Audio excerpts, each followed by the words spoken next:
Everyone laughed at the single-dad janitor, until the CEO read his file and stood up, and in one shocking moment, the man everyone mocked was revealed to be the one person in the entire building they should have never messed with. Before we get into the story, comment below where in the world you are watching from today. The fluorescent lights hummed overhead as Sam Bishop pushed his cleaning cart down the empty corridor of Harrington Industries. At this hour, the building felt like a different world, quiet except for the soft squeak of his cart's wheels and the gentle swoosh of his movements. He checked his watch, 9 p.m., the start of another long night shift. Sam pulled out his cleaning supplies, methodically arranging them as he'd done countless times before. The routine was familiar, almost comforting. He started with the executive offices on the top floor, dusting the expensive wooden desks and emptying waste bins with careful precision. As he worked, his thoughts drifted to Ellie, hopefully sleeping peacefully under Mrs. Jensen's watchful eye. The elderly neighbor had been a blessing, stepping in to watch Ellie during his night shifts, but Sam worried about relying on her too much. Her arthritis was getting worse, and he could see the fatigue in her eyes more often these days.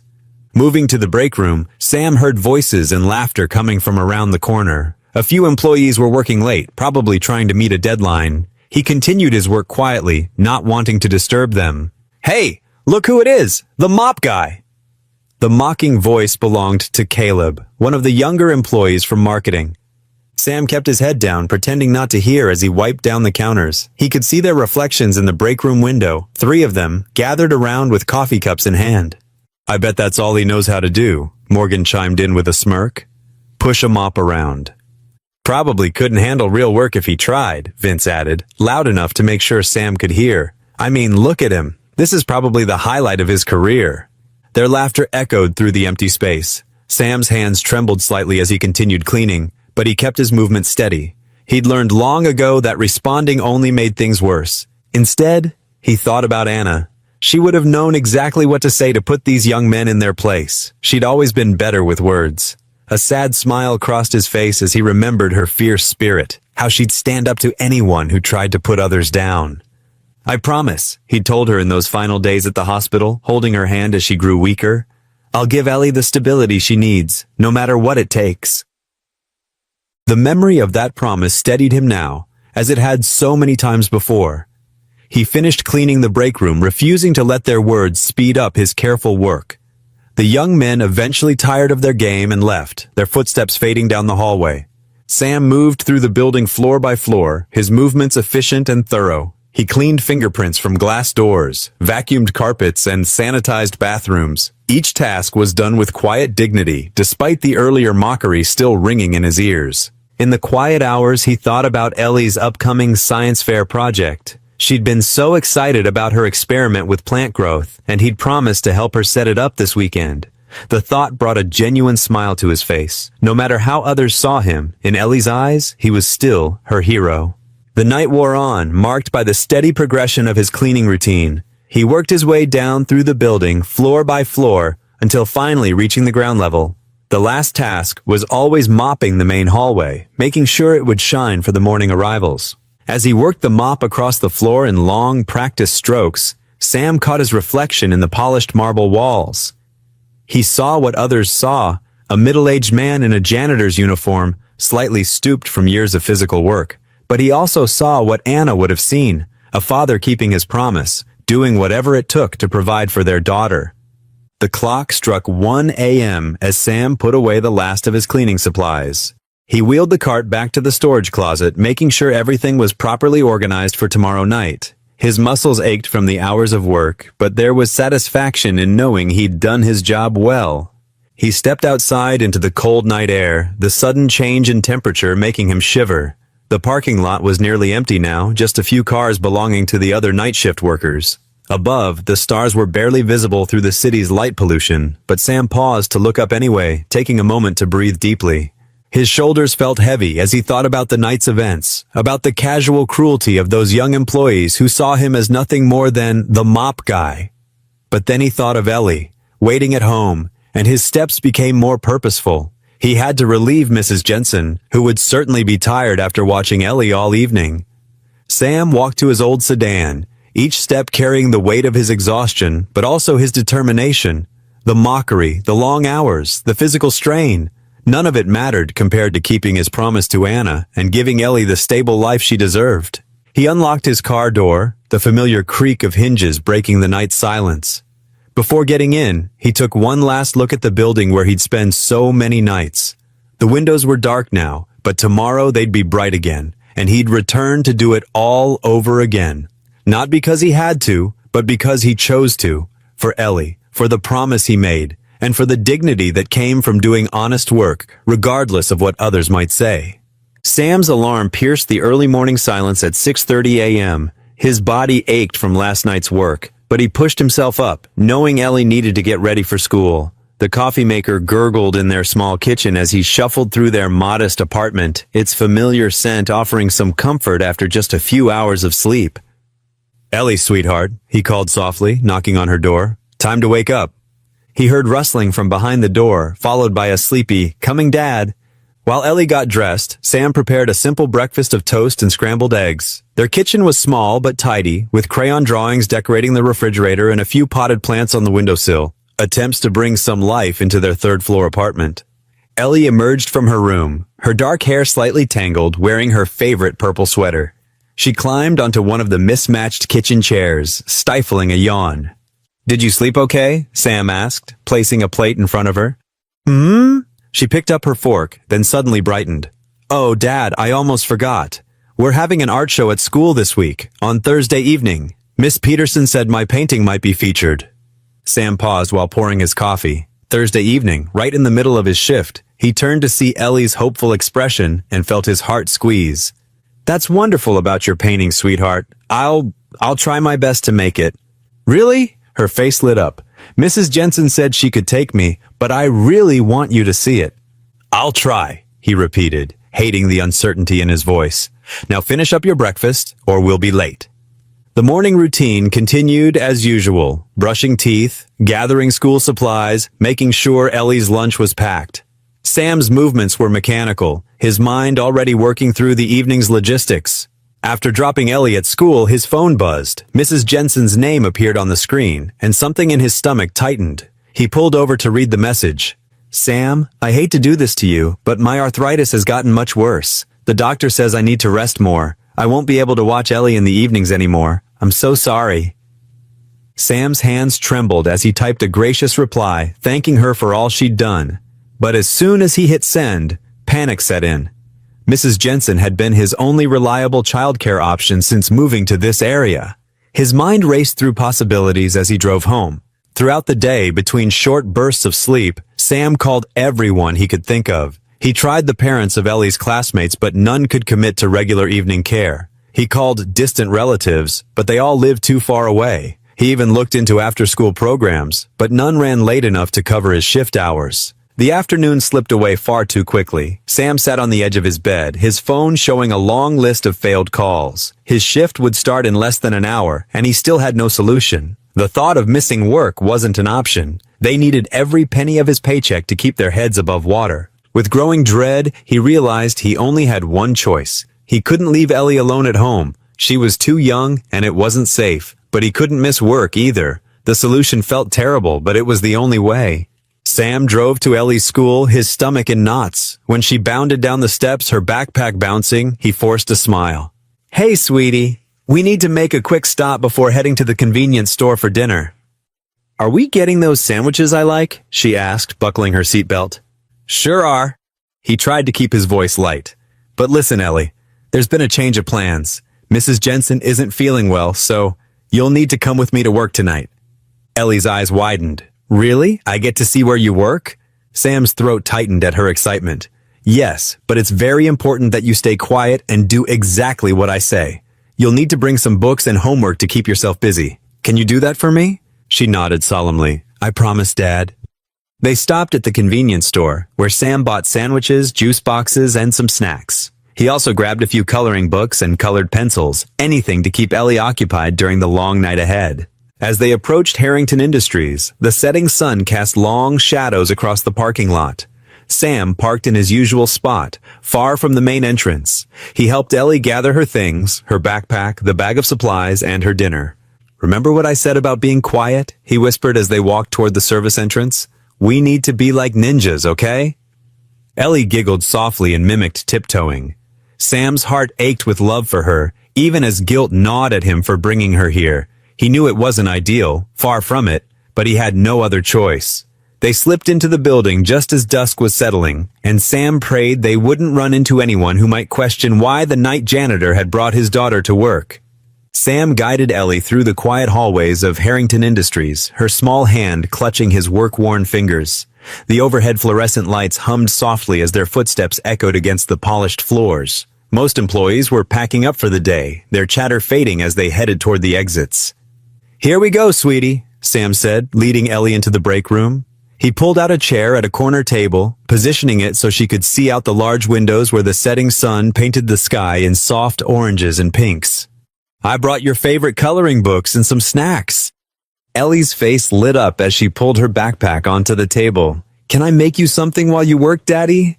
She dug through her bag, retrieving a fresh pack of crayons and her treasured art supplies. "That would be wonderful."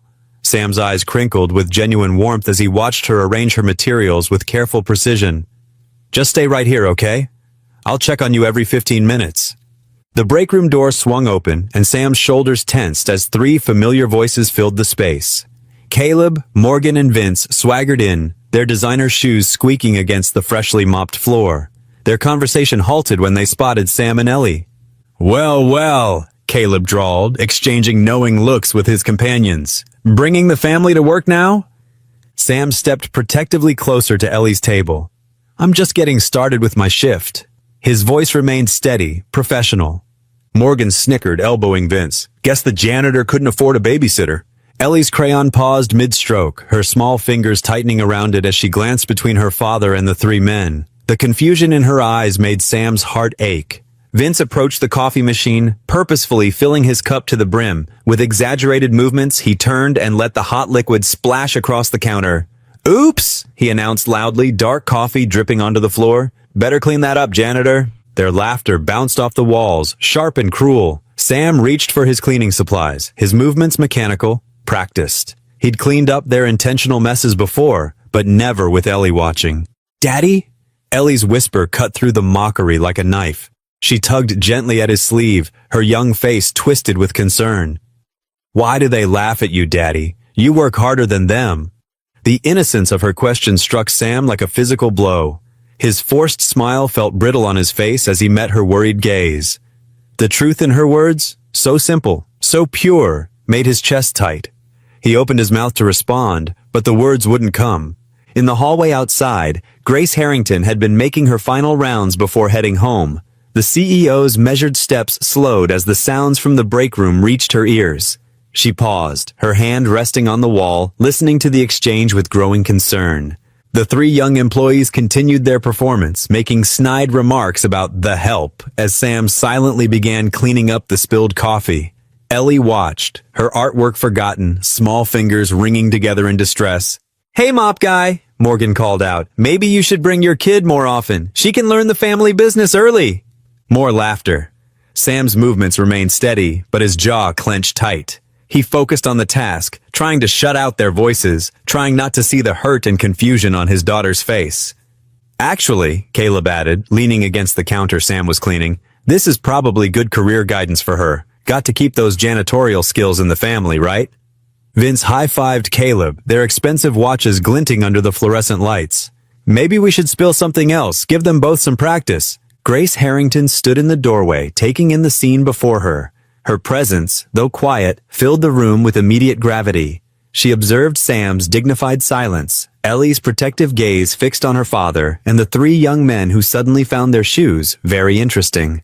The CEO's measured footsteps drew everyone's attention as she moved purposefully into the break room. Her silver hair was neatly styled, her suit crisp despite the late hour. She stopped beside Ellie's table, her kind eyes taking in the scattered crayons and half-finished drawing. "Hello there," Grace said warmly, pulling out a chair next to Ellie. "I don't believe we've met. I'm Grace." She extended her hand to the young girl with the same respect she'd show any adult. Ellie glanced at her father, who nodded encouragingly before shaking Grace's hand. "I'm Ellie Bishop," she replied softly. "I'm here because Mrs. Jensen's arthritis is too bad for her to watch me anymore." "Is that so?" Grace's voice remained gentle as she picked up one of Ellie's crayons, admiring the colorful drawing on the table. "You're quite the artist, Ellie. Would you tell me about what you're drawing?" As Ellie began to explain her artwork, Caleb, Morgan, and Vince shifted uncomfortably near the coffee counter. The CEO's presence had effectively silenced their mockery, but she hadn't so much as glanced in their direction. Her focus remained entirely on the young girl whose world they had just tried to diminish. Sam watched the interaction, still holding his cleaning supplies, caught between his duty to work and his desire to protect his daughter. The simple kindness in Grace's manner made his throat tight with emotion. He couldn't remember the last time anyone in the building had spoken to either of them with such genuine interest and respect. Grace leaned in closer to examine the details of Ellie's drawing, her expression brightening. "You have quite an eye for detail," she observed, pointing to a particular section of the artwork. "The way you've captured the shadows here is really something special." The room had grown quiet except for Ellie's voice as she continued sharing her artistic process with Grace. The three young men by the counter seemed to shrink with each passing moment, their earlier bravado deflating under the weight of their CEO's pointed ignorance of their presence.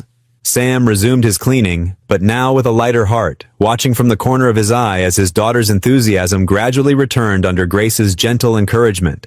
The CEO's simple act of kindness had transformed the break room's atmosphere, replacing cruelty with compassion, mockery with dignity. The corner office on the top floor of Harrington Industries stood quiet and dark, save for the warm glow of a desk lamp. Grace Harrington sat behind her large oak desk, her fingers drumming thoughtfully against its polished surface. The evening's events played over in her mind, the cruel laughter, the dignity in Sam's silence, and the pure innocence in Ellie's eyes. "First thing tomorrow morning," she had told Sam before leaving the break room, "we need to talk." He had nodded, anxiety visible in the tightening of his shoulders, but his voice remained steady. "Yes, ma'am. Thank you, Miss Harrington." Now, in the stillness of her office, Grace reached for her computer mouse and clicked into the company's HR database. The screen cast a blue glow across her face as she typed Samuel Bishop into the search field. Her eyes narrowed as she began to read. "Oh my," she whispered, leaning forward. The first page detailed Sam's military service record. 3 tours of duty as a combat medic, Distinguished Service Medal, Bronze Star with Valor, numerous commendations for saving lives under fire. The citations painted a picture of a man who repeatedly risked his own life to help others, who maintained composure in chaos, who led by example. Grace sat back in her chair, processing this information. The quiet janitor who endured daily mockery without complaint had once rushed into firefights to save wounded soldiers. Her hand trembled slightly as she scrolled further. The employment history section showed a steady progression of responsibility until his wife's illness. Then came a gap year, the year Anna Bishop fought and lost her battle with cancer. After that, Sam had taken the night janitor position, requesting specifically the shift that would allow him to be home when Ellie woke up for school. "Single father," Grace murmured, her throat tight, taking any work he could to be there for his daughter. She clicked through to the internal applications section and found something unexpected, a partially completed application for the company's employee advancement program. It had never been submitted. The date stamp showed it was started the day before Anna passed away. A separate file caught her attention, a scanned letter manually added to Sam's folder. The handwriting was delicate but determined, dated just weeks before Anna's death. Grace began to read. "Dear Harrington Industries, I'm writing about my husband, Sam Bishop. He won't send this letter himself. He never puts himself first. That's just who he is. It's why he was such an amazing medic, why he's such a wonderful father to our Ellie, and why I know he would be an incredible asset to your company if given the chance. Sam has so much to offer beyond his current role. His military service taught him leadership, crisis management, and dedication to duty. But it's his heart that truly sets him apart. He notices things others miss. He helps without being asked. He lifts people up without expecting recognition. I know my time is short now. My final wish is for Sam to have the opportunity to build a better life for himself and our daughter. He deserves so much more than being invisible. Please consider him for advancement within your company. I promise you won't regret it. With hope and gratitude, Anna Bishop."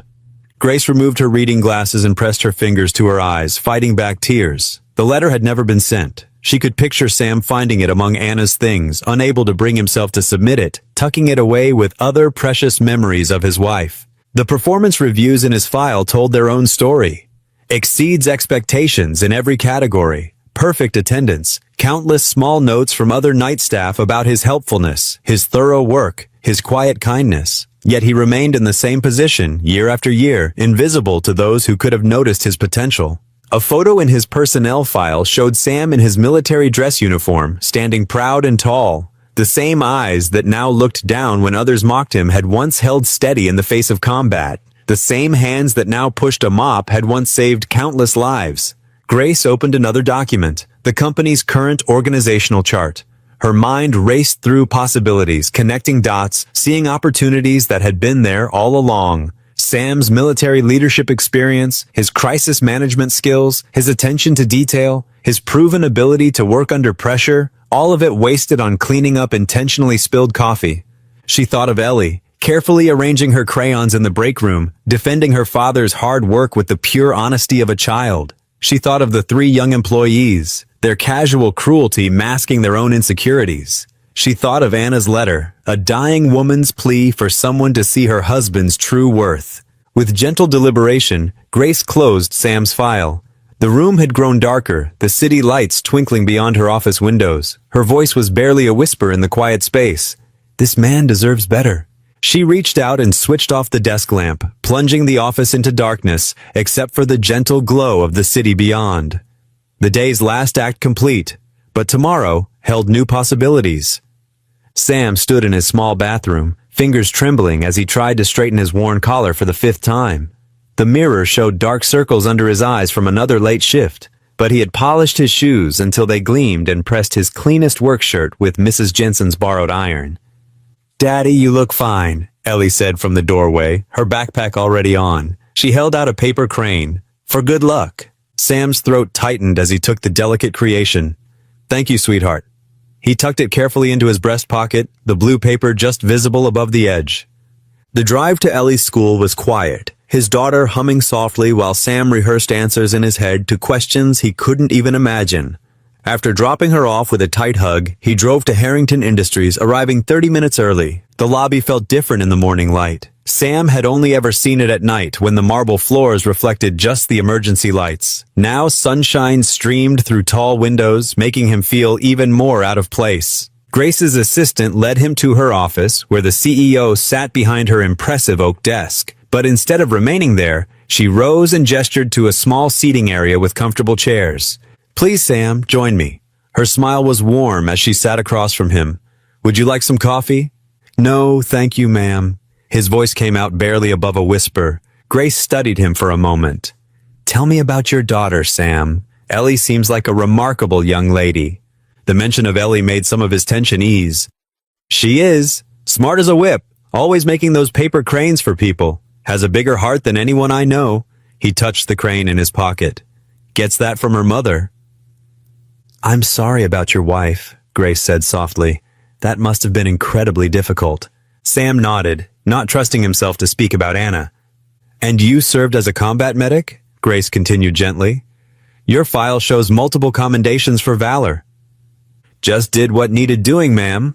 Sam's shoulders hunched slightly. "Same as here." "That's exactly what I wanted to discuss." Grace leaned forward. "You've been doing far more than just what needed doing. I've watched the security footage from the past month. You've stayed late countless times to help others, fixed equipment no one asked you to repair, even cleaned up accidents without reporting them so employees wouldn't get in trouble." Sam's face flushed. "It's my job to help where I can." "No, Sam. Your job is to clean. You've been doing the work of 3 people, all while being treated—" She paused, choosing her words carefully. "Far below the standards this company should uphold." Before Sam could respond, Grace stood. "There's going to be an all-staff meeting at 2 o'clock. I'd like you to attend." Sam's stomach clenched. "Ma'am, I don't usually—" "I know, but today is different." Her tone was kind but firm. "Trust me." The hours until 2 crawled by. Sam tried to focus on his regular duties, but his hands shook every time he thought about the meeting. When the time came, he slipped into the back of the packed auditorium, trying to make himself invisible against the wall. Grace took the stage, her presence commanding immediate attention. "Thank you all for coming. I've called this meeting because something was brought to my attention recently that requires immediate address." She paused, scanning the crowd. "Sam Bishop, would you please join me?"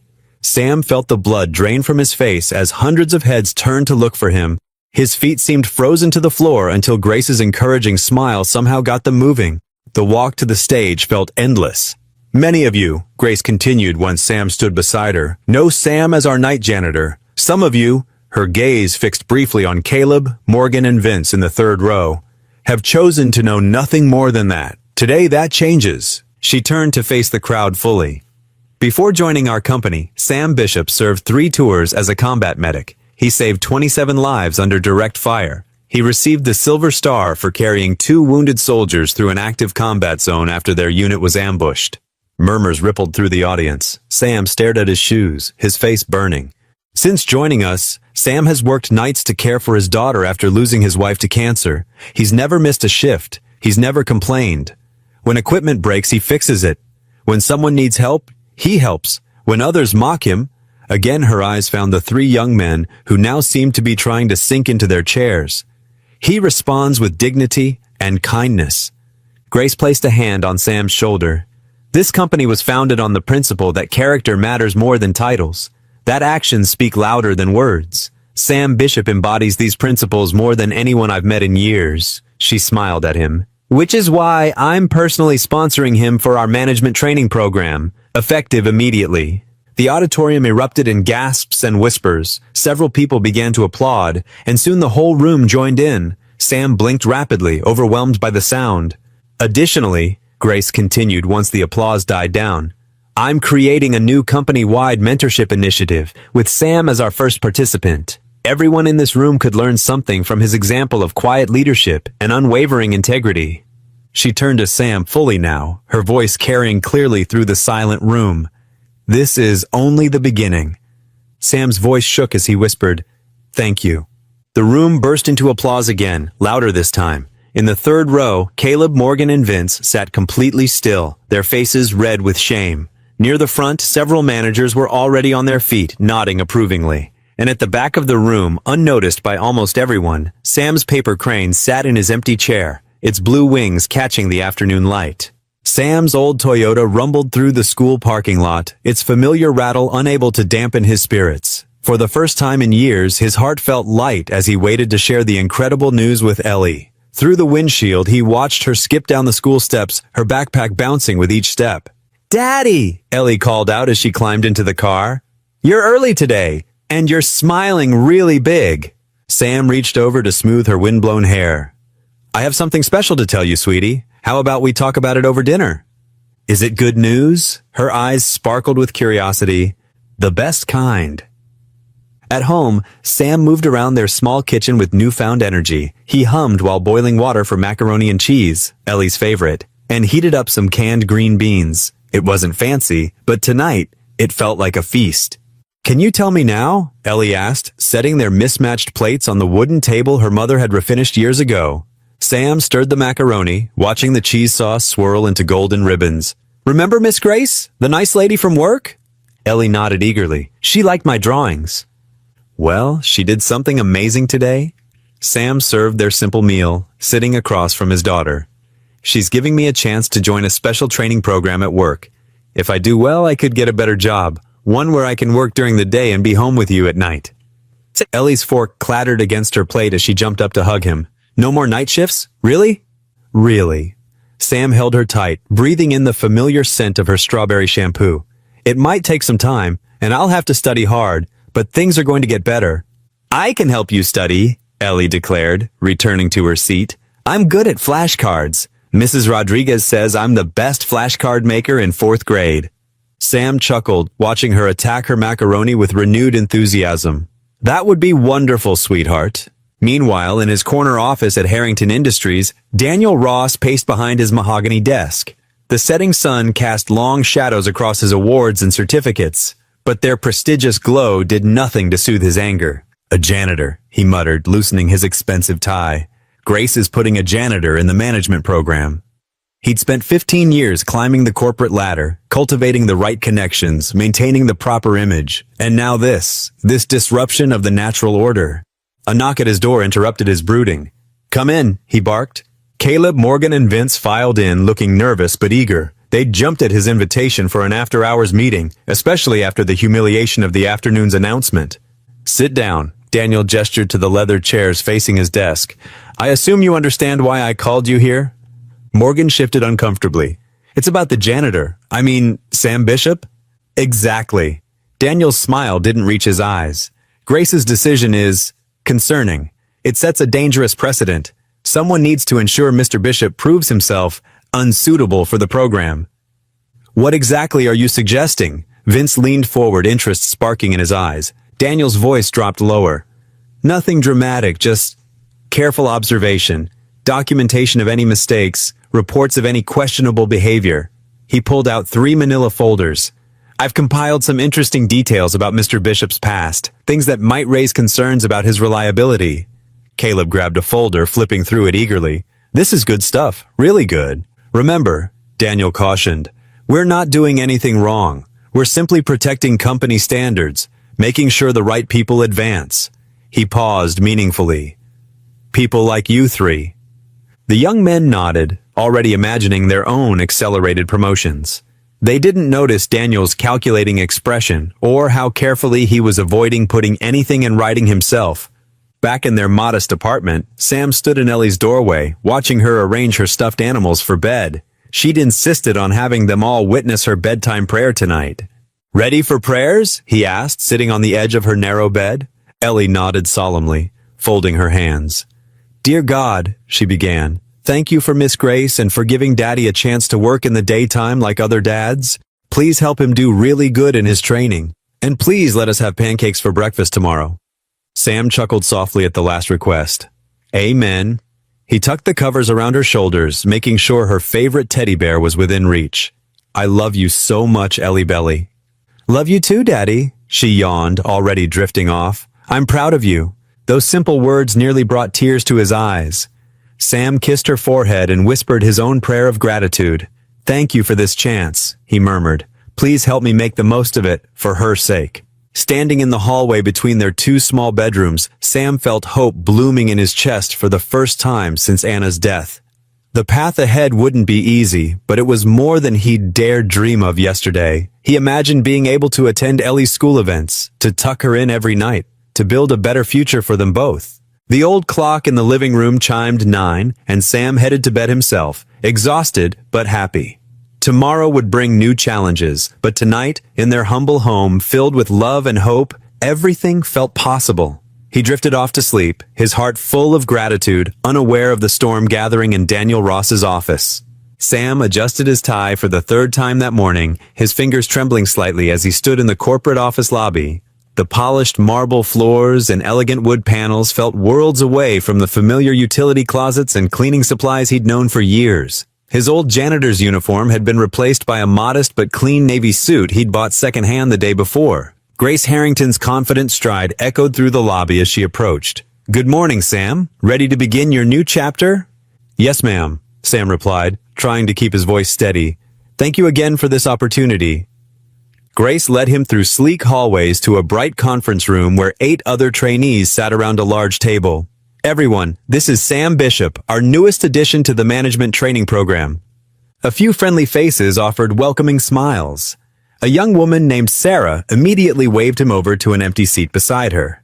Others regarded him with raised eyebrows and whispered comments behind their hands. "Today we're starting with our company's project management software," the trainer announced, passing out laptops. Sam's heart sank as he stared at the complex screen before him.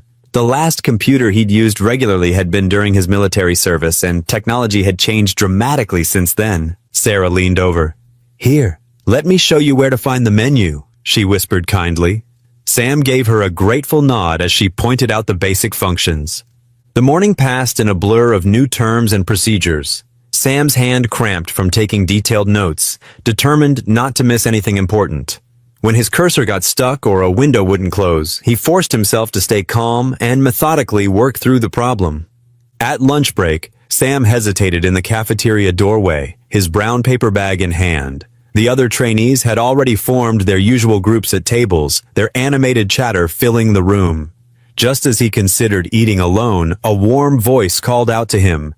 "Sam, come join me. Lydia Turner, the cafeteria supervisor, gestured to an empty chair at her small table near the kitchen. Her kind eyes and genuine smile immediately put him at ease. "Thank you," Sam said, settling into the chair. "It's been quite a morning." "I can imagine," Lydia replied, unwrapping her own sandwich. "Big changes are never easy, even good ones." Sam nodded, picking at his simple lunch. "I keep worrying I'm going to mess this up somehow. Ellie's so excited about it all, and I don't want to let her down." "Tell me about Ellie," Lydia said, her expression softening. "She seems like a special girl." A real smile crossed Sam's face for the first time that day. "She's amazing, smart, creative, always thinking of others, just like her mother was." "Was?" Lydia asked gently. Sam's eyes grew distant. "Anna passed away 5 years ago. Cancer.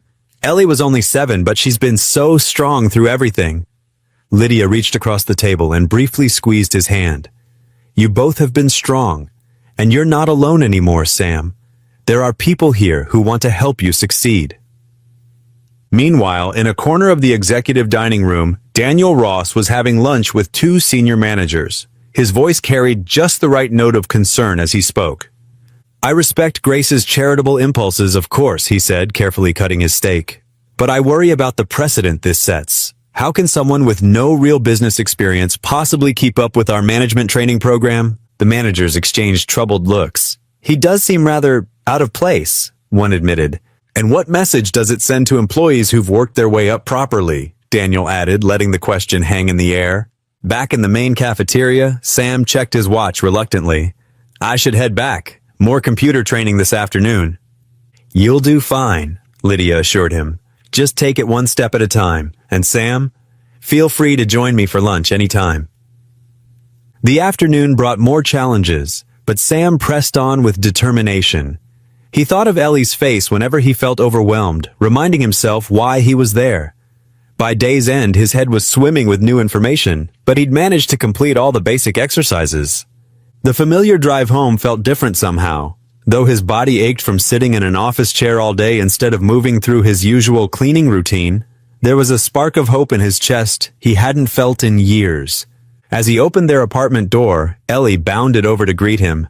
"Daddy, how was your first day? Did you learn lots of new things? Did you make any friends?" Sam hugged her tight, breathing in the familiar scent of her strawberry shampoo. "It was good, sweetie. Different, but good. I met some nice people." "I made something for you."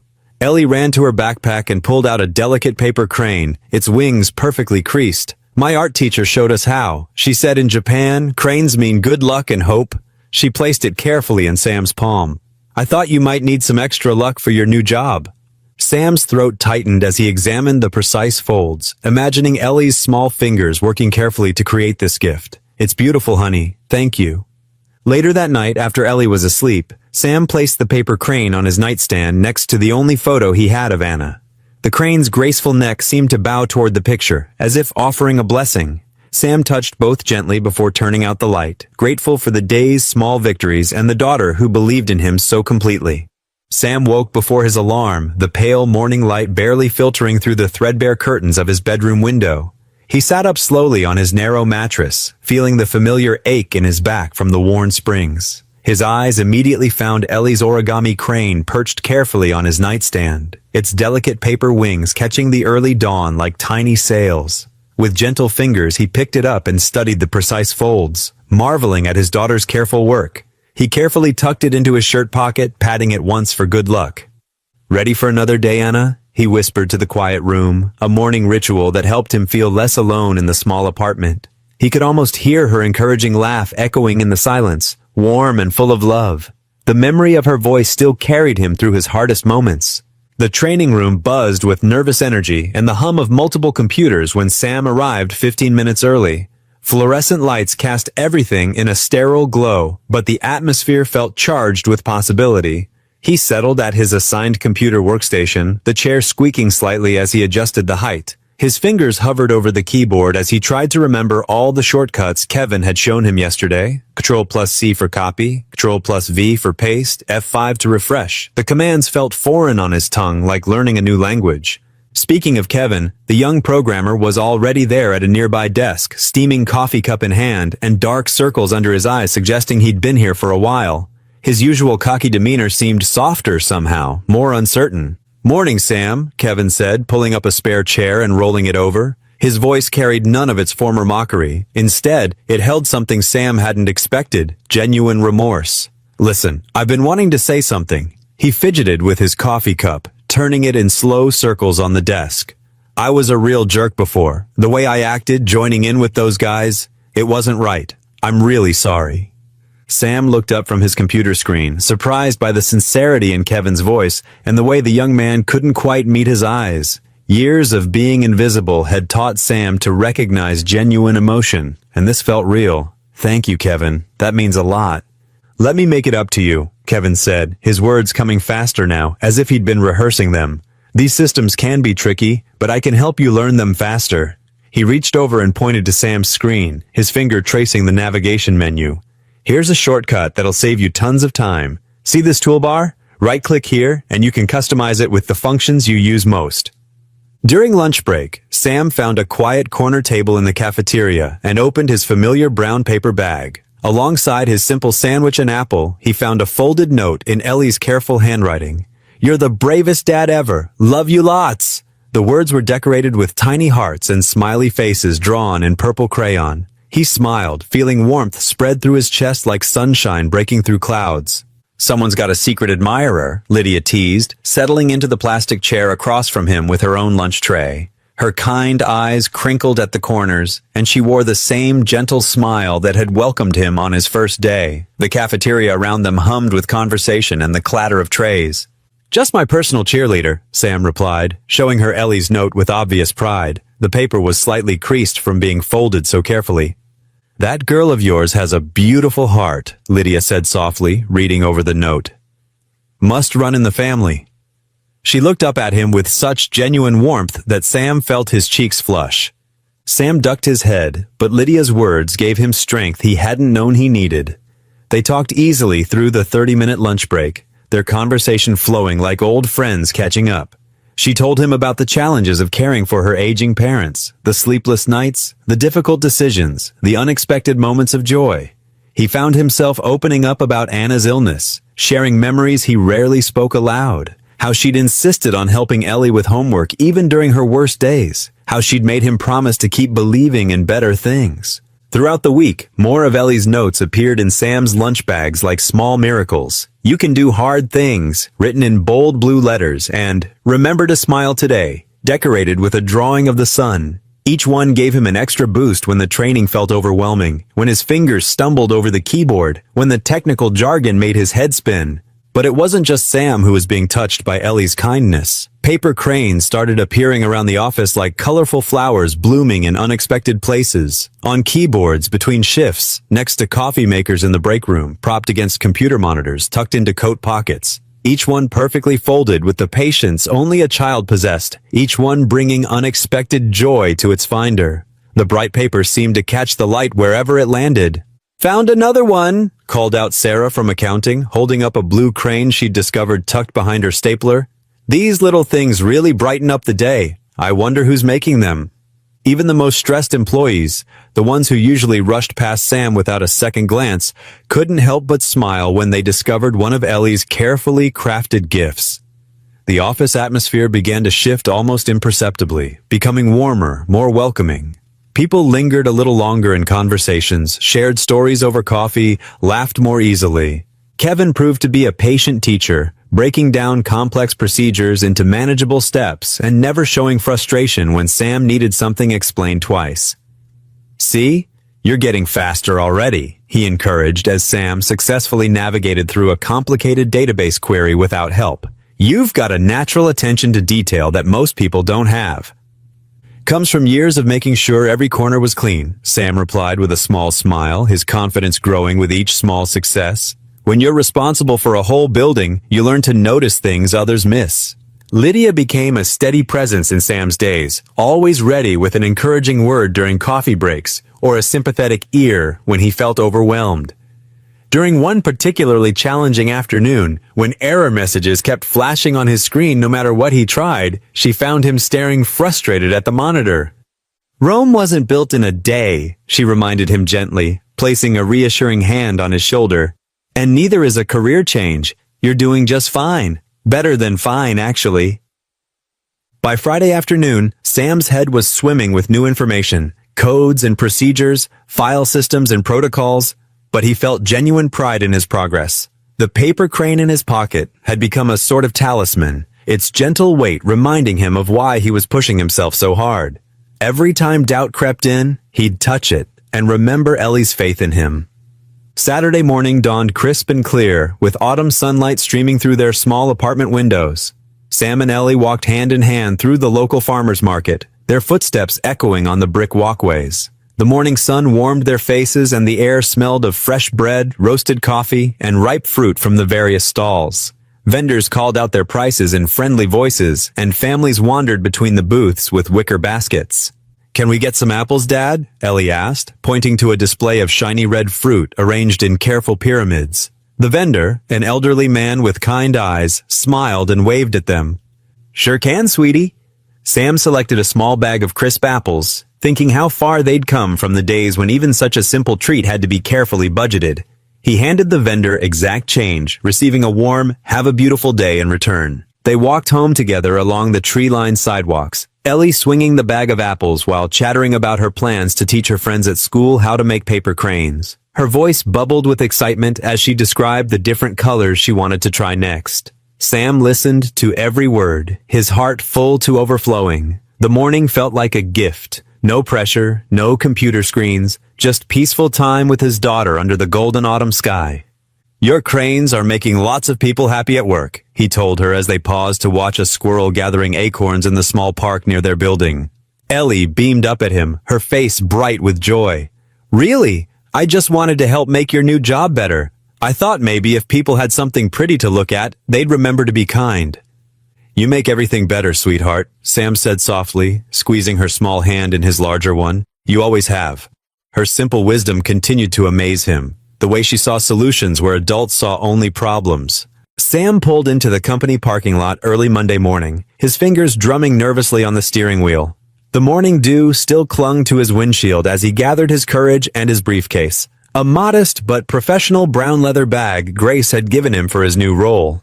Inside the glass-walled conference room, Sam settled into a chair alongside his project team members. Kevin, the young programmer who had become an unexpected ally, gave him an encouraging nod from across the table. The safety protocol proposal documents lay spread before them, covered in sticky notes and highlighter marks from their previous meetings. "All right, team," Sarah Chen, the project leader, began. "We need to finalize these safety protocols for Thursday's presentation. Let's go through each section carefully." As they reviewed the manufacturing floor layout, Sam's eyes kept returning to one particular diagram. Something about it nagged at him, tickling the back of his mind with years of careful observation. He'd walked those floors countless times during his night shifts, noting every crack, every potential hazard. "Excuse me," Sam spoke up, his voice quieter than he intended. He cleared his throat and tried again. "I noticed something about the loading zone near Station C." The room fell silent. Sarah raised her eyebrows expectantly. "Go on, Sam." Sam stood up and walked to the whiteboard, uncapping a marker with slightly trembling hands. "When I used to clean that area, I always had to be extra careful because of how the evening shift would stack the supply crates." He drew a quick sketch. "The current layout has them positioned here, but with the overhead ventilation system, there's significant condensation buildup during humid weather. I've seen multiple close calls with slipping." Kevin leaned forward, interested. "You're right. I never noticed that, but it makes perfect sense." "We could relocate the storage area here," Sam continued, adding to his diagram. "It's closer to the actual workstations and away from the condensation zone. Plus, it would reduce transit time for workers." Sarah's eyes lit up. "This is exactly the kind of practical insight we needed. Sam, would you be willing to lead this section of the presentation on Thursday?" Sam's heart jumped into his throat, but he nodded. "Yes, I can do that." Over the next few days, the team worked together to refine the proposal. Sam noticed a subtle but meaningful shift in how people treated him around the office. Where before he had been invisible or worse, now colleagues stopped to chat or ask his opinion. Several times he spotted Ellie's paper cranes perched on desks and monitors throughout the building, bringing unexpected smiles to stressed faces. On Wednesday afternoon, Sam found a crane on his own desk, this one made from bright yellow paper. A small note was folded beneath it. "You're doing great, Daddy. Love, Ellie." He carefully placed it next to his computer monitor, drawing strength from its presence. Thursday morning arrived with a mix of sunshine and nervous energy. Sam arrived early, wearing his best shirt freshly pressed the night before. He'd practiced his presentation portion countless times in front of his bathroom mirror, with Ellie serving as his patient audience. The senior committee filed into the conference room at exactly 10 a.m. Sam recognized several faces, including Daniel Ross, whose stern expression made his stomach tighten. Grace sat at the head of the table, her presence both intimidating and reassuring. Sarah opened the presentation smoothly, setting up their key points with practiced ease. When it was Sam's turn, he took a deep breath and stood. His hands shook slightly as he clicked to his slides, but his voice came out steady and clear. "During my years maintaining the manufacturing floor," he began, "I observed several safety concerns that this new protocol addresses." He walked them through his observations and solutions, his natural humility and practical experience shining through his words. The committee members leaned forward, engaged. Even Daniel Ross's expression softened slightly as Sam explained the potential cost savings of the relocated storage area. When Sam finished his section, spontaneous applause broke out around the table. "Excellent work," one committee member commented. "This is exactly the kind of ground-level insight we need." The rest of the presentation went smoothly, and when it concluded, the entire room buzzed with positive energy. As people began gathering their materials and filing out, Grace approached Sam quietly. She placed a gentle hand on his shoulder and said simply, "I'm proud of you, Sam." Those 5 words sent warmth spreading through his chest. He hadn't realized how much he'd needed to hear them until that moment. Sam walked out of the meeting room with his head high and his heart full, feeling truly confident for the first time in years. As he headed back to his desk, he passed by a window and caught his reflection. A man standing tall, his tie straight, his eyes bright with accomplishment. In his pocket, he could feel the small bump where Ellie's paper crane nestled safely, a reminder of how far he'd come and who he was doing it all for. The evening sun painted warm stripes across the sidewalk as Sam and Ellie walked to Jerry's ice cream shop on the corner. The small bell above the door chimed as they entered, and the sweet smell of waffle cones filled the air. Sam's tie was loosened, his sleeves rolled up, finally relaxed after his successful presentation. "2 vanilla cones, please," Sam said, pulling out his wallet. Ellie bounced on her toes beside him, her backpack still full of school papers and art supplies. "Make that 2 double scoops," he added with a wink at his daughter. "We're celebrating today." They carried their ice cream to a wooden bench outside, settling in to watch the sunset. Ellie's legs swung back and forth, not quite reaching the ground. A gentle breeze rustled the leaves overhead, and passing cars created a quiet rhythm in the background. "Did they like your ideas, Daddy?" Ellie asked, careful not to let her ice cream drip. Sam nodded, dabbing at a vanilla streak on his chin with a napkin. "They did, sweetheart. They really did." He paused, watching a young family cross the street. "You know, things might be a little different for us soon. Good different. Like maybe we can get a bigger apartment?" Ellie's eyes sparkled with hope. "One where I can have my own art corner?" "Maybe," Sam said softly. "We'll see. But first, I need to keep working hard and learning everything I can."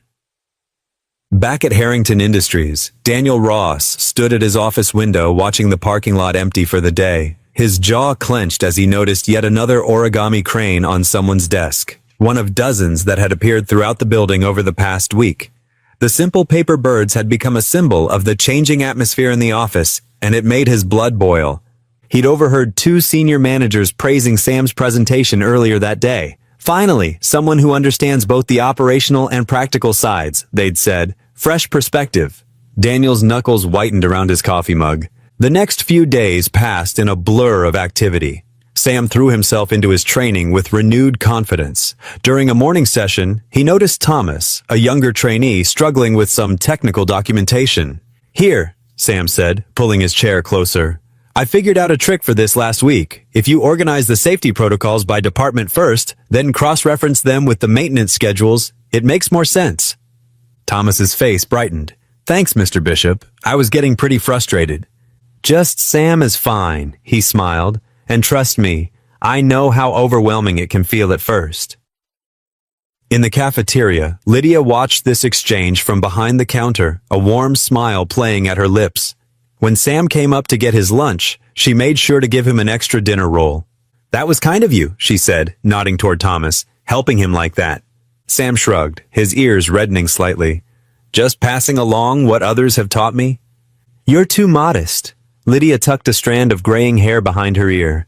Some of us are getting together after work tomorrow for coffee at the Bean House. You should join us, if you'd like. Sam felt a flutter in his chest he hadn't experienced in years. I'd need to check with Mrs. Jensen about watching Ellie, but that would be nice. Later that afternoon, Sam passed Daniel in the hallway. The department head barely acknowledged him, but Sam noticed his cold stare. He chose to focus instead on the string of paper cranes hanging in the window of the break room, Ellie's latest contribution to office morale. Friday afternoon arrived with golden sunshine streaming through the windows. Sam packed up his desk, still amazed to have one, and headed out to pick up Ellie from school. She was waiting on the steps, her art folder bulging with new drawings. "Daddy!" She ran to him, wrapping her arms around his waist. "I made you something." Sam took the carefully folded paper from her hands, another crane, but this one was different. It was made from bright blue paper and decorated with tiny silver stars. "It's beautiful," he said, carefully tucking it into his breast pocket. "Ready to head home?" They walked hand in hand down the familiar streets, past the ice cream shop, past the small park where Ellie liked to play. The setting sun turned the clouds pink and orange above them. Sam felt Ellie's small hand squeeze his, and he squeezed back gently. For the first time since Anna's passing, Sam felt truly hopeful. Not just the desperate hope that had kept him going through the hard years, but a real warm sense that things were genuinely improving. He thought about the training program, about Lydia's kind smile, about the respect he'd begun to earn at work. "Can we have spaghetti for dinner?" Ellie asked, skipping slightly beside him. "Of course we can," Sam replied, his heart full. The simple joy in her voice, the warmth of the evening, the weight lifted from his shoulders, it all came together in a moment of pure contentment. Life was finally turning upward, and he was ready to embrace whatever came next. Saturday morning sunlight streamed through the kitchen window of Sam and Ellie's modest apartment. The gentle sizzle of pancakes on the griddle filled the small space with a warm, sweet aroma. Sam, still in his worn flannel pajamas, flipped a perfectly golden pancake while Ellie sat at their small kitchen table, carefully folding another paper crane. "These might be my best ones yet," Sam said, sliding 2 fluffy pancakes onto Ellie's plate. He'd made them in the shape of hearts, not perfect, but recognizable enough to make Ellie beam. "They look amazing, Daddy!" Ellie reached for the syrup, her eyes bright. "And guess what? Mrs. Rodriguez taught me how to make smaller cranes yesterday. I can fit them in people's pencil holders now." Sam chuckled, settling into his chair with his own plate. "You're spreading joy all over that building, sweetheart." He watched as she carefully cut into her pancake, savoring every bite. These quiet moments were precious. No pressure, no whispers, just father and daughter sharing breakfast. Meanwhile, across town in his luxurious home office, Daniel Ross sat hunched over his computer, his face illuminated by the screen's harsh glow. His fingers moved deliberately across the keyboard as he accessed the company's secure server. The safety protocol document Sam had presented, the one that had earned him so much praise, was open before him.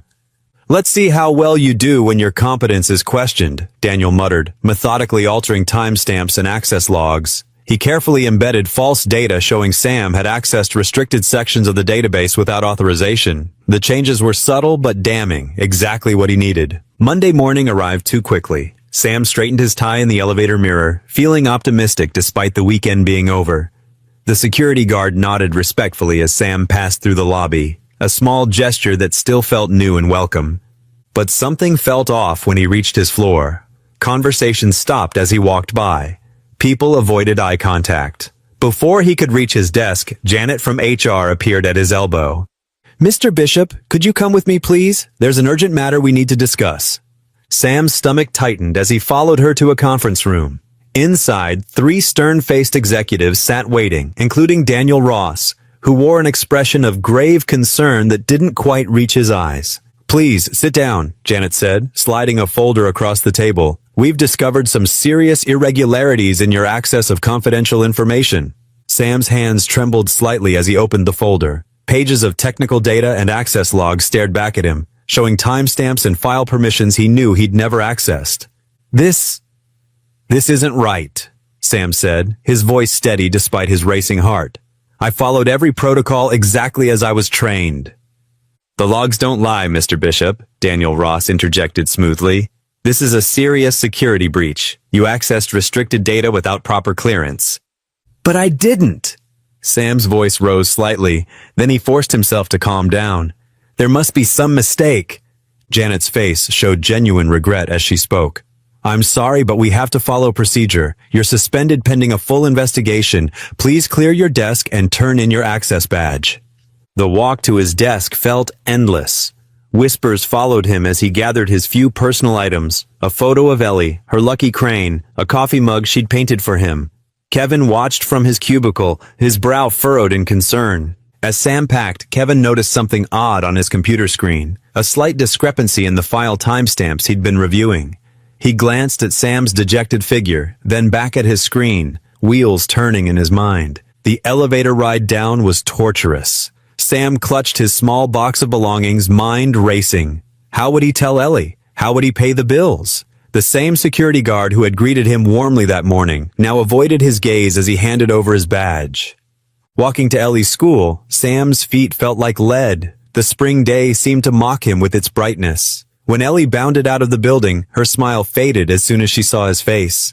"Daddy, what's wrong?" she asked, taking his hand. They passed a group of business people who glanced at Sam's box of belongings and whispered among themselves. Ellie's small hand tightened in his. "Daddy, are they laughing at you again?" Sam swallowed hard, blinking back tears as he looked down at his daughter's worried face. He forced his voice to stay steady as he squeezed her hand. "It will be okay, sweetheart." The evening stretched long and silent in Sam's small apartment. The only sound was the soft ticking of the wall clock and the occasional rustle of wind through the curtains. Sam sat at the kitchen table, his shoulders slumped under the weight of the day's events. The suspension letter lay crumpled before him, its official letterhead seeming to mock everything he'd worked for. He glanced toward Ellie's room, where she had finally fallen asleep after asking questions he couldn't quite answer. How could he explain to an 8-year-old that someone had made it look like he'd done something wrong? The thought of her confused face at dinner made his chest ache. The cheap overhead light cast harsh shadows across the worn tablecloth as Sam reached for his coffee mug, now cold and barely touched. His mind wandered to Grace's disappointed expression during the HR meeting. Though she'd remained professional, he'd seen the conflict in her eyes. She'd given him a chance, put her reputation on the line for him, and now this. "Maybe it's better if I just go back to cleaning," he whispered to the empty kitchen. "At least then I couldn't hurt anyone else's career." The thought of Grace facing questions about her judgment made him sick to his stomach. The night shift wasn't so bad, he tried to convince himself. He could still provide for Ellie, even if it meant giving up on bigger dreams. A gentle knock at the door startled him from his thoughts. Through the peephole, he saw Lydia standing there, holding what looked like a casserole dish. His first instinct was to pretend he wasn't home, to hide in his shame, but something in her expression made him open the door. "I heard what happened," Lydia said softly, stepping inside. She wore casual clothes instead of her usual work uniform, and her face showed genuine concern. "I brought dinner, or maybe breakfast for tomorrow since it's getting late." "You didn't have to do that," Sam mumbled, but moved to take the warm dish from her hands. "I wanted to." Lydia followed him to the kitchen, watching as he set the casserole on the counter. "And I wanted to make sure you weren't sitting here alone, convincing yourself to give up." Sam's silence confirmed her suspicion. "Sam Bishop," she said, pulling out a chair and sitting down firmly, "don't you dare think about quitting." "Lydia, you don't understand. The evidence they have is wrong," she interrupted. "Anyone who knows you knows that. Grace knows that." Sam sank back into his chair, running a hand through his graying hair. "Grace has done enough for me already. I can't ask her to keep fighting my battles." "She's already investigating," Lydia revealed, leaning forward. "I overheard her on the phone before I left work. She's not convinced by that report at all." Hope flickered briefly in Sam's chest, but he pushed it down. "Even if she finds something, the damage is done. People are already whispering again. Maybe they were right all along. Maybe I don't belong in that world."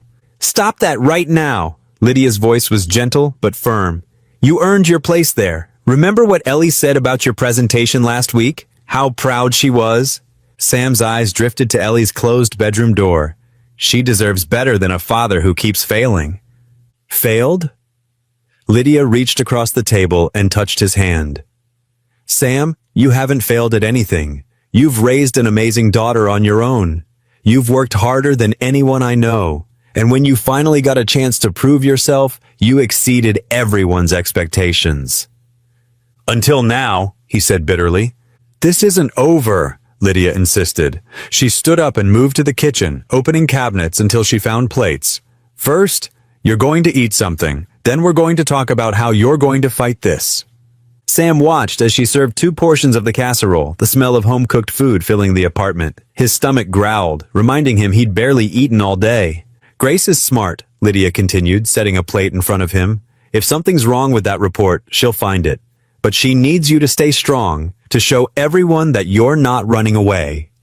Back in her office, Grace was indeed working late, her desk lamp casting a warm glow over spread papers. She compared the suspicious report to older documents, looking for inconsistencies. Something about the formatting bothered her, but she couldn't quite place it. Her instincts, honed over decades in business, told her this wasn't right.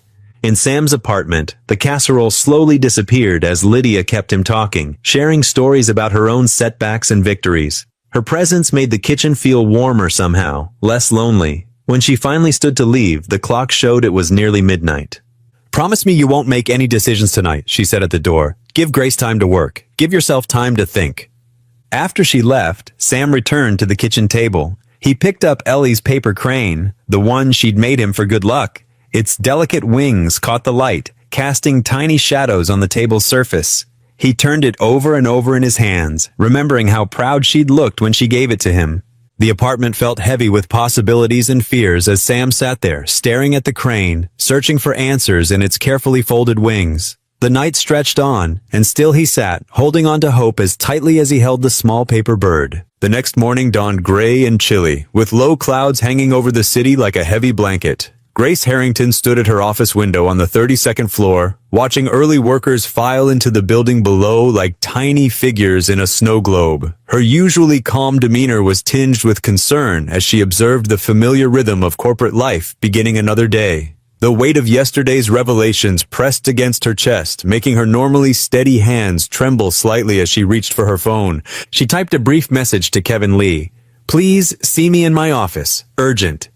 Her finger hesitated over the send button for just a moment before she pressed it decisively.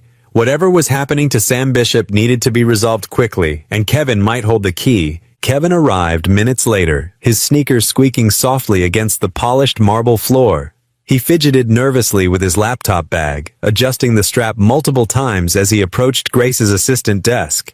Grace's office felt completely different in the early morning light, more intimate, less intimidating than during regular business hours. The usual polish of corporate authority was softened by worry lines around her eyes, and the gentle way she gestured him inside.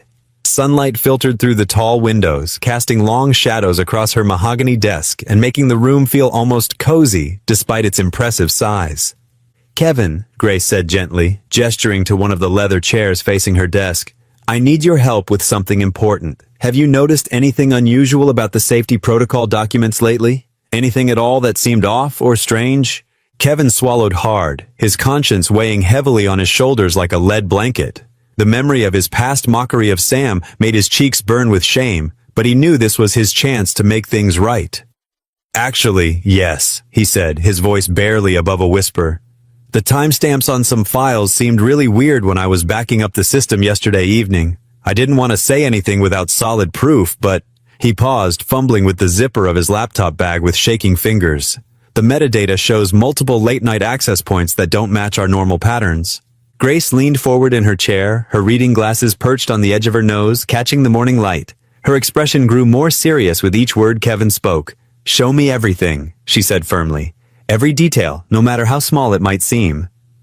Over the next 2 days, Kevin barely left his desk except for hurried coffee runs and quick trips to the restroom. His workspace became a fortress of determination, surrounded by empty energy drink cans and crumpled snack wrappers. Lines of green code scrolled endlessly across his multiple monitors as he dug deeper into the company's vast digital archives, following electronic trails like a detective pursuing clues. Each new discovery made his stomach churn with a mixture of excitement and disgust. The altered documents had Daniel Ross's digital fingerprints smeared all over them, specific login times that didn't match his supposed schedule, unusual access patterns that violated standard company protocols, and modified timestamps that had been clumsily changed to hide the truth. Other programmers in the department began to whisper among themselves, shooting curious glances at Kevin's increasingly frantic work pace, but he remained focused, driven by a burning need to uncover the complete truth and clear Sam's name. In Sam's modest apartment across town, golden sunshine streamed through the small kitchen window, creating warm patches of light on the worn linoleum floor. He sat at their tiny wooden table with Ellie, helping her with an elaborate art project that had taken over most of their living space. Paint bottles of every color imaginable and sheets of colored paper covered every available surface, while soft classical music played from a scratched portable radio they'd picked up at a garage sale years ago. "Can you help me cut this star shape, Daddy?" Ellie asked sweetly, holding up a piece of shimmering golden paper that caught the sunlight like real gold. Her small fingers struggled with the intricate pattern she'd drawn. Sam managed a genuine smile, though his eyes remained clouded with worry about his uncertain future at the company.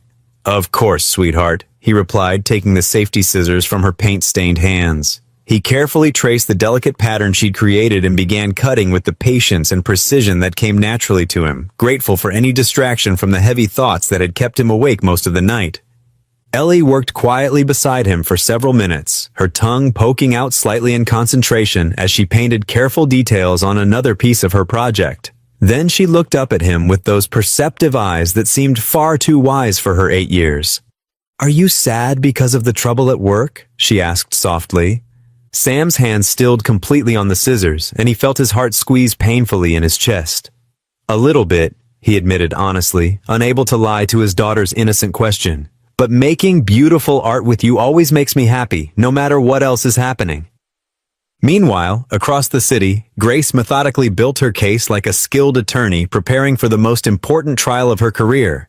She called private meetings with various department heads throughout both days, reviewing standard operating procedures in minute detail and gathering sworn statements about document handling protocols from anyone who might have relevant information. Each conversation revealed more glaring inconsistencies in Daniel's carefully constructed story, and the web of deception became increasingly clear.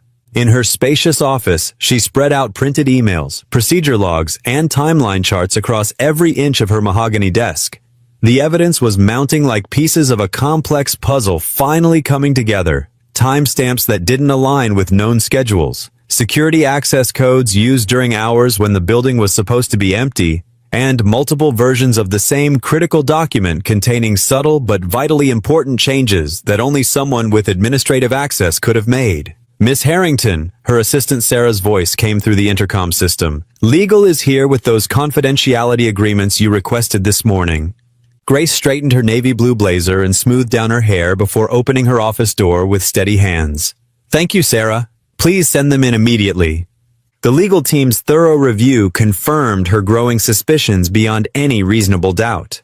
The altered documents violated multiple company policies regarding information security and data integrity. More importantly for Sam's situation, the digital evidence proved conclusively that he couldn't have accessed those particular files during any of the times in question, since his security badge had been scanned entering and leaving the building at completely different hours. Back at his cluttered workspace, Kevin's fingers flew across his keyboard with increasing urgency as the pieces of the puzzle fell into place. Lines of complex code revealed an unmistakable pattern of deliberate and systematic file manipulation that could only have been done by someone with high-level administrative access. Coffee cups accumulated on his desk like soldiers in formation as hours blurred together into a continuous stream of focused investigation. Other programmers gave him increasingly curious looks as they passed by, but he barely noticed their attention, his entire being focused on the critical task at hand.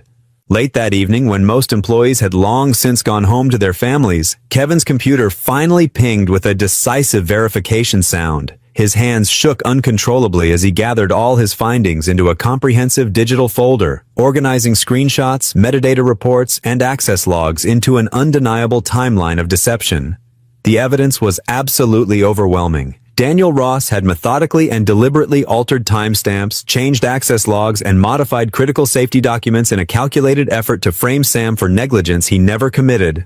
The hallways were eerily quiet and nearly empty as Kevin rushed toward the executive floor, his sneakers squeaking against the polished floors and his footsteps echoing loudly in the stillness. His heart pounded in his chest as he rode the elevator up, clutching his laptop like a precious treasure. Light still spilled from under Grace's office door like a beacon of hope. She was waiting for him, just as she'd promised.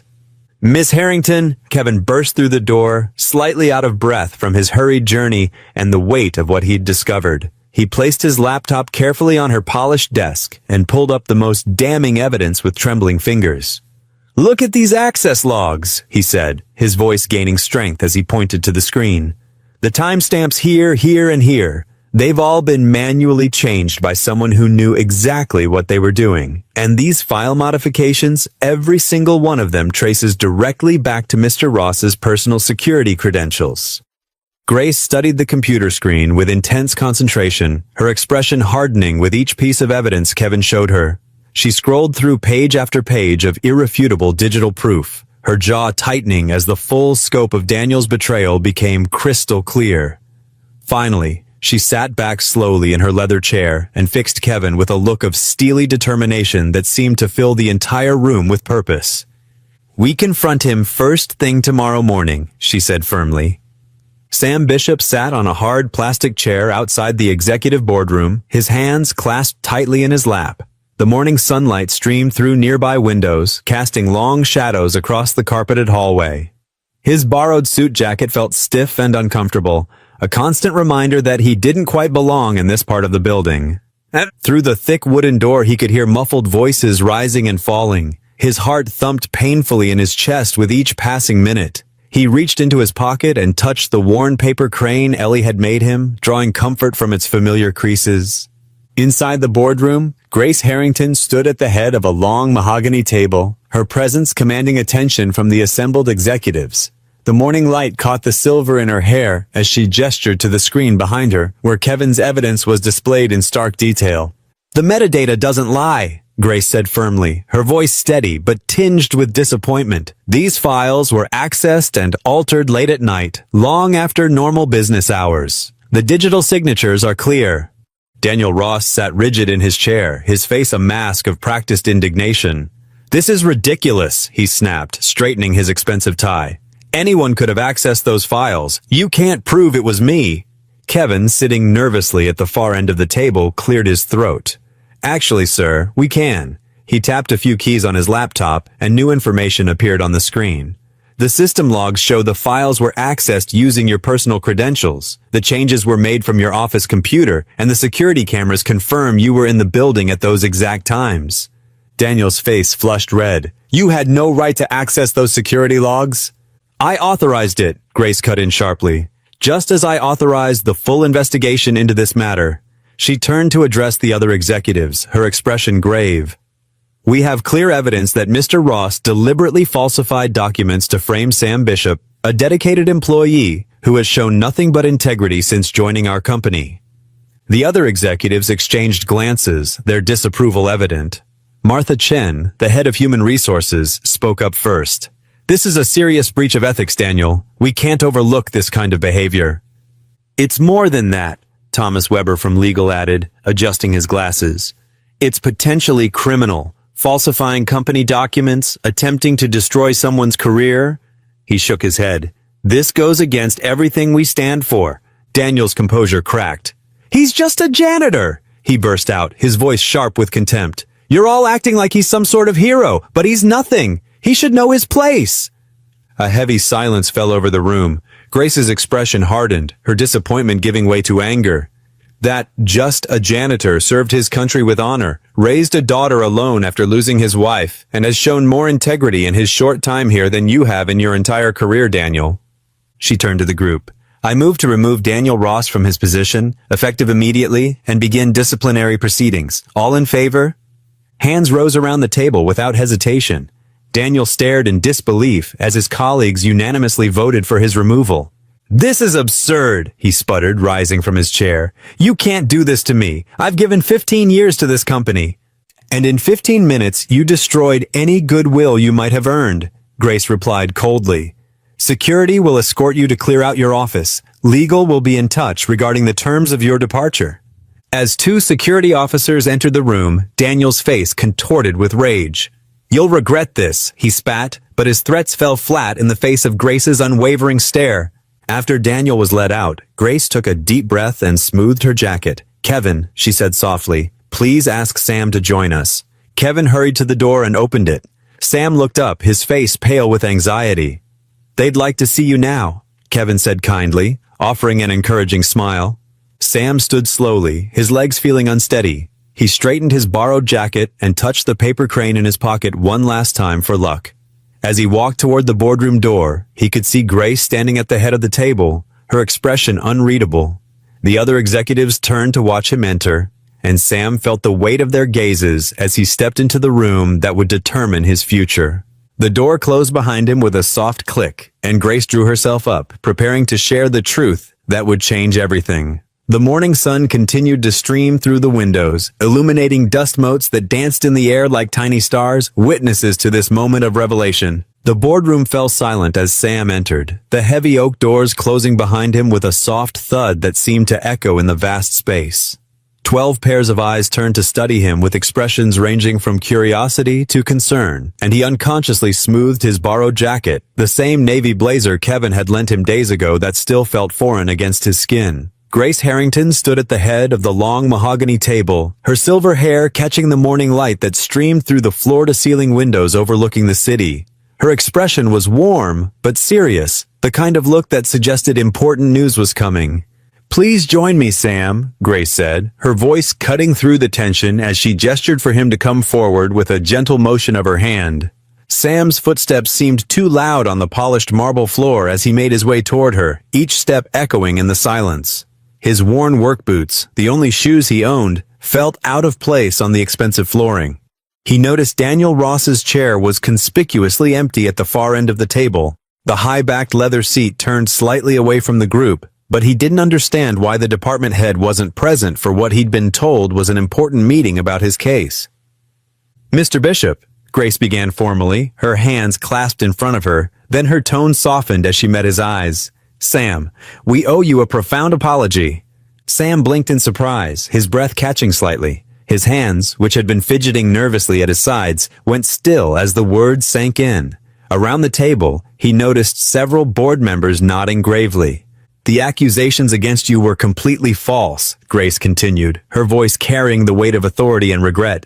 "We have clear, irrefutable evidence that the documents in question were deliberately altered to frame you for misconduct you never committed. You are completely innocent of any wrongdoing, and we know exactly who was responsible for this terrible injustice." The tension that had lived in Sam's shoulders for what felt like an eternity began to ease, but confusion creased his brow as he tried to process what he was hearing. After days of uncertainty and fear, the news seemed almost too good to be true. "I don't understand," he said quietly, his voice barely above a whisper. "Who would do something like that? Why would anyone want to hurt me?" "Daniel Ross orchestrated this entire attempt to discredit you," Grace explained, her voice carrying a sharp edge of disappointment and barely contained anger. "He manipulated files, falsified reports, and abused his position of authority to destroy your reputation. As of this morning, he has been terminated and removed from his position, effective immediately." Murmurs of agreement rippled around the table like a wave. Several board members shook their heads in disgust. Kevin, who sat near the far end of the polished surface, gave Sam an encouraging nod, his young face filled with relief and solidarity. "Furthermore," Grace continued, pulling herself to her full height, "I am personally ordering human resources to completely clear your personnel record of any reference to these false allegations. Your suspension is lifted immediately, and you will be reinstated to the management training program without delay." She turned to address the room, her gaze sweeping over each face. "I expect everyone in this company to support Mr. Bishop's transition and treat him with the respect he deserves. He has proven himself more than capable in every way, and more importantly, he has shown exceptional character and grace throughout this terrible ordeal." Sam's throat felt tight with emotion he couldn't quite name. Relief, gratitude, and something that might have been hope all swirled together inside his chest. "Thank you," he managed to say, his voice thick. I don't know what else to say. I never expected—" "You don't need to say anything," Grace assured him, her expression softening with maternal warmth. She reached into her leather briefcase and pulled out a manila folder, setting it on the table between them. In fact, I have something else important to discuss with you. We've been reviewing the organization structure and identifying areas where we need stronger leadership, and I've approved the creation of a new position, Assistant Facilities Manager. Given your unique experience, your demonstrated leadership abilities, and your intimate knowledge of how this building operates, I believe you would be perfect for this role once you complete your management training. Sam's eyes widened as the full meaning of her words hit him. The position would mean regular daytime hours, a substantial increase in pay, and most importantly, the kind of stability that would give Ellie the secure future he'd always dreamed of providing. His hands trembled slightly as he imagined telling his daughter that their worries were finally over. The news spread through the building like wildfire carried on the wind. As Sam left the boardroom 20 minutes later, people emerged from their offices and cubicles like flowers opening to the sun. The same hallways that had once felt hostile and unwelcoming now buzzed with genuine concern and support. Many approached him with heartfelt apologies for their past behavior, their faces showing the shame and regret that came with recognizing their own cruelty. "I'm so sorry for how we treated you," Morgan said, her voice breaking slightly as she looked genuinely ashamed. Dark circles under her eyes suggested she'd lost sleep over her actions. "We were so wrong about everything. About you." Caleb and Vince stood beside her like chastened schoolboys, their usual swagger completely gone. They shuffled their feet and couldn't meet Sam's eyes as they mumbled their own apologies, the weight of their behavior finally catching up with them. "I appreciate that," Sam replied quietly, his voice steady and kind as he chose grace over grudges. "We all make mistakes. What matters is learning from them." Lydia appeared from the direction of the cafeteria, practically glowing with joy. Her face was beaming as she approached, and without hesitation, she reached out to squeeze his arm gently. "I knew you'd pull through this," she said warmly. "I never doubted you for a second. You're too good a man for this kind of thing to keep you down." Kevin caught up with him near the elevator bank, slightly out of breath from hurrying across the building. His young face was serious but proud as he explained, "I helped trace the digital evidence that proved your innocence. I spent hours going through server logs and file histories. I couldn't let them do that to you, not after everything you've done to help people around here."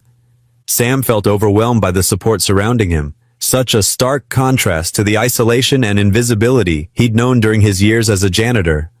The genuine care in their faces was almost too much to process after so much loneliness. "Thank you," he said sincerely, his voice catching with emotion. "All of you. I don't know how to repay this kindness." Grace approached him one final time before he prepared to leave for the day, her heels clicking softly on the marble floor. "Sam," she said, placing a gentle hand on his shoulder, "go home early today. Spend some quality time with Ellie. You've more than earned it, and I imagine she's been worried about her father." Sam nodded gratefully, thinking of his daughter waiting at the after-school program, probably wondering why he'd seemed so stressed lately despite his attempts to hide it. He gathered his few belongings from the temporary locker he'd been assigned and headed for the building's main entrance, his mind already racing ahead to Ellie's face when he would tell her that their struggles were finally over. As he pushed through the heavy glass doors, the afternoon sunlight wrapped around him like a warm embrace from an old friend. He stood there for a long moment on the concrete steps, letting the relief wash over him in waves, breathing deeply for what felt like the first time in days. The air tasted sweeter somehow, filled with possibility instead of fear. In his pocket, his fingers brushed against one of Ellie's delicate paper cranes, the one she'd tucked into his lunch that morning with a note telling him to stay strong. He smiled, thinking of how far they'd traveled together through hardship and uncertainty, and how much brighter their future suddenly looked stretching out before them. The crushing weight of worry that had pressed down on his shoulders for so long began to lift in the warm afternoon light, replaced by something he'd almost forgotten how to feel: hope. Sam waited outside Ellie's school, his heart lighter than it had been in weeks. The afternoon sun warmed his face as children streamed out of the building. When Ellie appeared, her backpack bouncing with each step, he couldn't hold back his smile. "Daddy," she called out, running to him. "You're early today." Sam scooped her up in a tight hug. "I have some good news, sweetheart. Want to hear it at the park?" Ellie's eyes lit up. "The one with the blue slide?" "That's the one." They walked hand in hand to the small neighborhood park 3 blocks away. The familiar creaking of the swings and children's laughter filled the air. Ellie climbed onto a bench and Sam sat beside her. Remember how I was worried about work? Sam began. Ellie nodded solemnly. Because of the mean people? Well, Mrs. Harrington figured out what really happened. The person who tried to get me in trouble is gone now, and I get to go back to my training program. Really? Ellie bounced on the bench. So, you don't have to be sad anymore?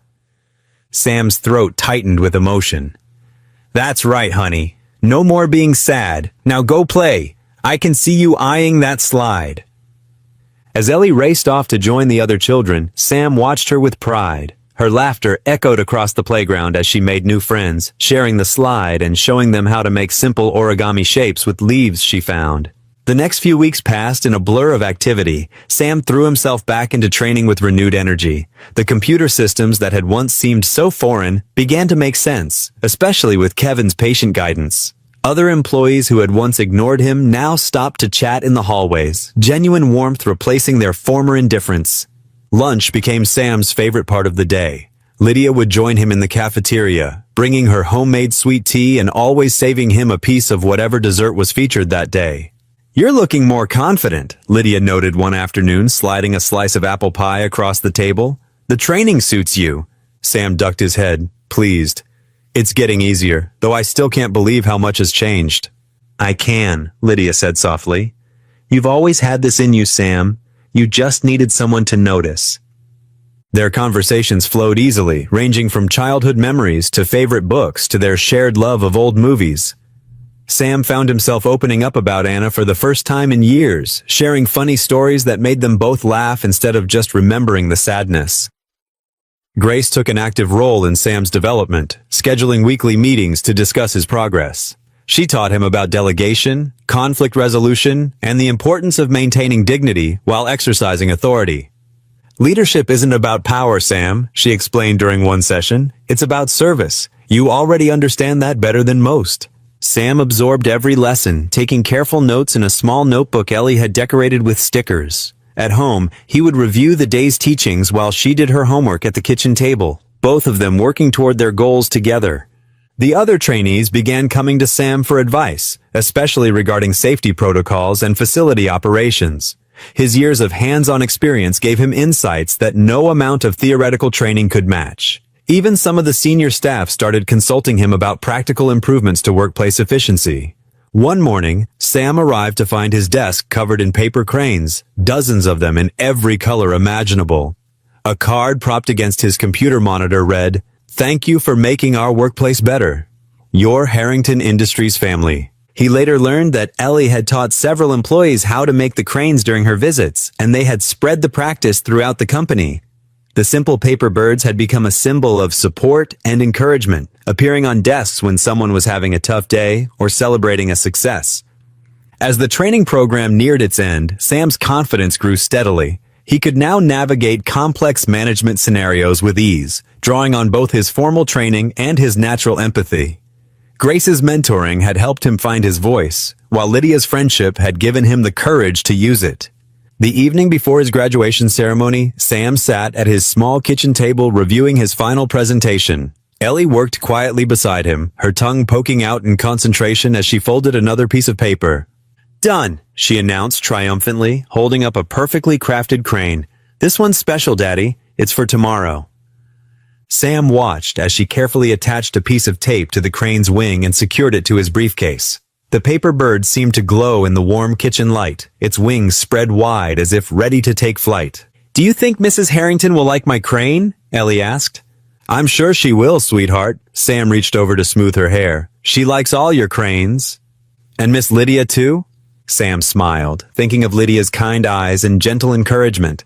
"Yes, Miss Lydia too." Ellie nodded, satisfied. "Good, because they made you happy again, Daddy, like the cranes do." Sam pulled his daughter into a tight hug, marveling at her wisdom. She was right. The simple paper birds had become more than just origami. They represented hope, kindness, and the power of small gestures to change lives. Looking at the crane on his briefcase, Sam felt ready for tomorrow's ceremony. He had come so far from those lonely nights pushing a mop cart, but he hadn't made the journey alone. Grace's belief in him, Lydia's steadfast support, and most importantly, Ellie's unwavering love had lifted him higher than he'd ever thought possible. He touched the crane gently, its paper wings soft under his fingers. Tomorrow would mark a new beginning, but tonight, in this moment with his daughter, Sam was exactly where he needed to be. Sam stood in front of his bedroom mirror early the next morning, carefully adjusting his blue tie. His fingers trembled slightly as he smoothed down his freshly pressed white shirt, the nicest one he owned. From the kitchen he could hear Ellie humming as she finished her breakfast. "Almost ready, sweetheart?" he called out. "Just putting my shoes on," Ellie's voice rang back cheerfully. She appeared in his doorway a moment later, wearing her favorite yellow dress with white flowers. Her dark hair was neatly braided, and she clutched a small paper crane in her hands. "You look beautiful," Sam said softly, thinking how much she resembled her mother. "And you look handsome, Daddy." Ellie stepped forward to straighten his tie, her small face serious with concentration. "There. Perfect." They arrived at Harrington Industries 30 minutes early. The auditorium was already filling with people.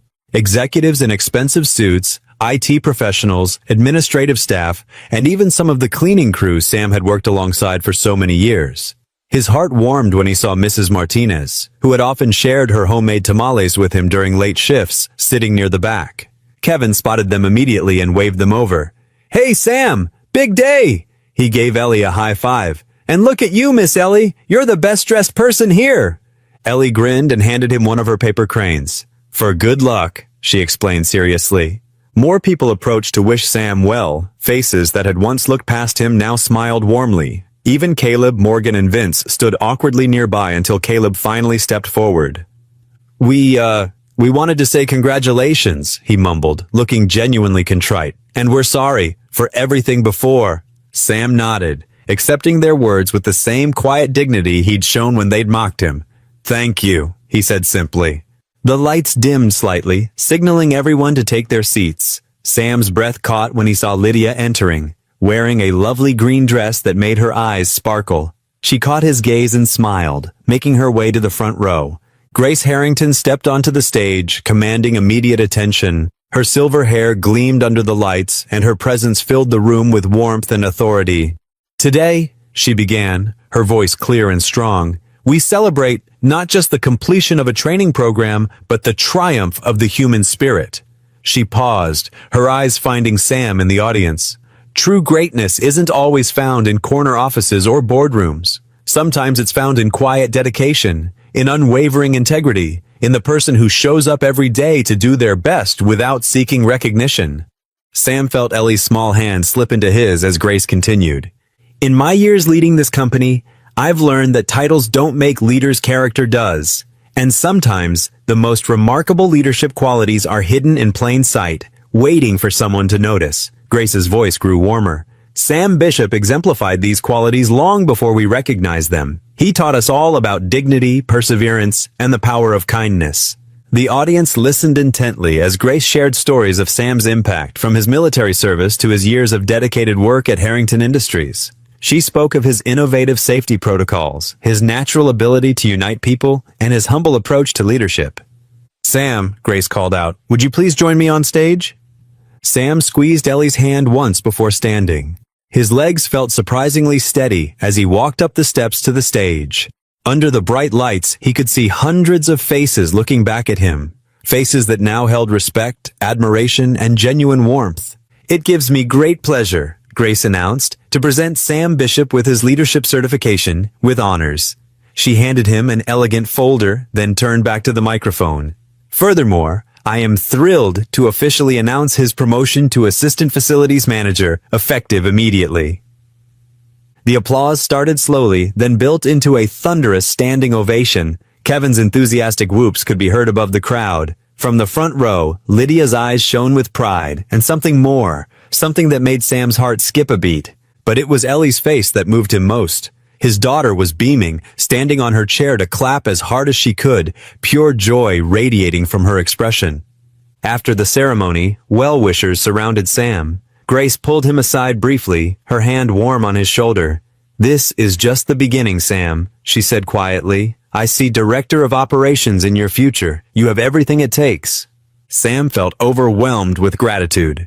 "Thank you, Grace, for believing in me when nobody else did."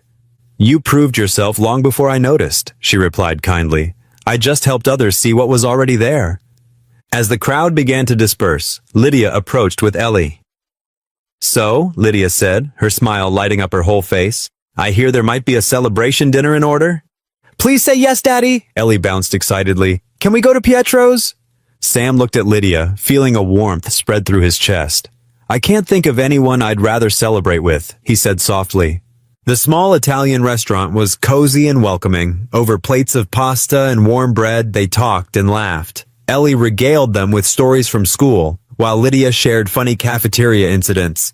Sam found himself relaxing completely, enjoying the simple pleasure of good company and shared joy. As the evening drew to a close, they stepped out into the golden sunset. The air was warm and sweet with the promise of summer. Ellie skipped ahead a few steps, then ran back to grab Sam's hand. Lydia walked close beside them, her shoulder occasionally brushing against Sam's in a way that felt perfectly natural. The sky painted itself in brilliant oranges and pinks as they made their way home. Sam felt the weight of his new certification in his briefcase, but it wasn't nearly as heavy as the gratitude in his heart. For the first time since Anna's passing, he felt truly, deeply hopeful. The future stretched out before him, not as a burden to be carried, but as a path filled with promise. Ellie's hand was warm in his. Lydia's presence was steady beside him, and the setting sun painted their way forward in golden light. After so many years of uncertainty and struggle, Sam finally felt secure in his place in the world, ready to embrace whatever brightness tomorrow might bring. What would you do if you were in their place? Comment your answer below, and let's see how you'd rewrite the ending. If you enjoyed the story of Sam Bishop, I handpicked the next story that you will enjoy. Please don't miss this one. Click here to watch it.